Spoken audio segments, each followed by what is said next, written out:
अन्य समाचाરની જો વાત કરીએ તો સુરતમાં વધુ એક આરોપી પર પોલીસ દ્વારા ફાયરિંગ કરાયું છે। લિંબાયત વિસ્તારમાં હત્યાના આરોપીને પકડવા ગઈ હતી પોલીસ। આરોપી અચાનક પોલીસ પર ચપ્પુ વડે જીવલેણ હુમલો કર્યો। હુમલામાં પોલીસ કોન્સ્ટેબલ ગંભીર રીતે ઘાયલ થયા હતા। પરિસ્થિતિ બેકાબુ બનતા પોલીસે આત્મરક્ષામાં અને આરોપીને કાબૂમાં લેવા માટે 2 રાઉન્ડ ફાયરિંગ કરવું પડ્યું હતું। આરોપીને કસ્ટડીમાં લઈને સારવાર માટે સિવિલ હોસ્પિટલ ખસેડ્યો હતો। ઘાયલ પોલીસ કોન્સ્ટેબલ મુકેશ બાગુલ પણ સિવિલ હોસ્પિટલમાં સારવાર હેઠળ। તો પ્રાથમિક તપાસ મુજબ બાઇક અથડાવાની સામાન્ય બાબતને લઈને બોલાચાલી શરૂ થઈ હતી, જે બાદ મામલો ઉગ્ર બન્યો અને આરોપીએ ચપ્પુ વડે હુમલો કરીને અનુરાગ પવાર નામની વ્યક્તિની હત્યા કરી હતી। પોલીસ દ્વારા સીસીટીવી ફૂટેજ તેમજ અન્ય પુરાવાઓ એકત્રિત કરીને તપાસ વધુ તેજ કરવામાં આવી છે। આરોપી વિરુદ્ધ અલગ અલગ પોલીસ સ્ટેશનમાં 17 જેટલા ગુના પણ દાખલ થયેલા છે। करनार जैसे जे राहुल संजय जोगी जे अपराधी पर 17 जेवा अलग अलग पोलीस स्टेशन में गुना दाखल थयेला छे मारामारीना।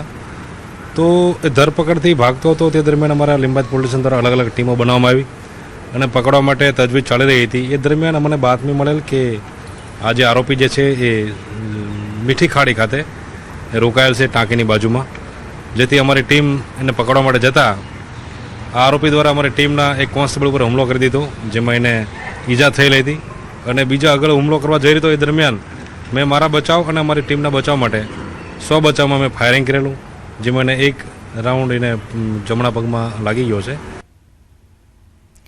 ઉત્તર પ્રદેશમાં તેજ રફતારનો કહેર જોવા મળ્યો છે। સીસીટીવીમાં સમગ્ર ઘટના કેદ થઈ છે। આગ્રામાં તેજ ગતિમાં 2 લોકોના મોત નીપજ્યા છે। તો શહેરના વિજપુરી રોડ પર એક ઝડપી ગતિ આવતી ઓટોએ કાબુ ગુમાવ્યો અને પલટી ગઈ। ઓટો પહેલા એમ્બ્યુલન્સને ટક્કર મારી અને પછી પલટી ગઈ। આ માર્ગ અકસ્માતમાં ઓટોમાં મુસાફરી કરી રહેલા પિતા પુત્રના મોત થયા હતા, જ્યારે 3 લોકો ગંભીર રીતે ઘાયલ થયા હતા। ઓટોમાં મુસાફરી કરી રહેલા બધા લોકો લગ્ન સમારોહમાં હાજરી આપીને પરત ફરી રહ્યા હતા। તો બીજી તરફ વડોદરાના શિનોરના અવાખલ માલપુર માર્ગ પર અકસ્માતની ઘટના બની છે। બાઇક અને સ્વિફ્ટ કાર વચ્ચે અકસ્માત સર્જાયો। અકસ્માતમાં બાઇક ચાલકને ગંભીર ઇજાઓ પહોંચતા મોત નીપજ્યું છે। તો મૃતક બાઇક ચાલક શિનોરના બરકાલ ગામનો હોવાનું સામે આવ્યું છે। સ્વિફ્ટ કાર ઝાડ સાથે અથડાતા કારને નુકસાન પહોંચ્યું છે। શિનોર પોલીસે કાર ચાલક સામે ગુનો નોંધીને વધુ તપાસ હાથ ધરી છે।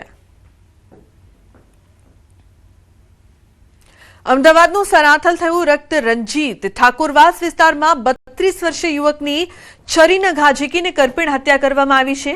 પ્રાથમિક જાણકારી અનુસાર થોડા દિવસ પહેલા એક લગ્ન પ્રસંગ દરમિયાન ગાડીમાં બેસાડવાની બાબતે બોલાચાલી થઈ હતી, જેની અદાવત રાખીને યુવક ગામમાં આવતા જ તેના પર જીવલેણ હુમલો કરવામાં આવ્યો। હુમલામાં છરીના ઘા વાગતા યુવકનું મોત નીપજ્યું હતું। વારદાતમાં 2 મહિલાઓ પણ સામેલ હોવાનો ખુલાસો થયો છે। બનાવ બાદ વિસ્તારમાં ભારે હડકંપ મચ્યો હતો। ઘટનાની જાણ ચાંગોદર પોલીસને કરતા પોલીસ તાત્કાલિક સ્થળ પર પહોંચી હતી અને સમગ્ર મામલે વધુ તપાસ શરૂ કરી છે। તો લગ્નમાં થયેલ બોલાચાલીની અદાવતમાં મોત મળ્યું છે। યુવક પર જીવલેણ હુમલાથી તેનું મોત નિપજાવવામાં આવ્યું છે। આ સમગ્ર ઘટના બાદ ચકચાર મચી છે। ચાંગોદર પોલીસે તપાસ તેજ કરી છે।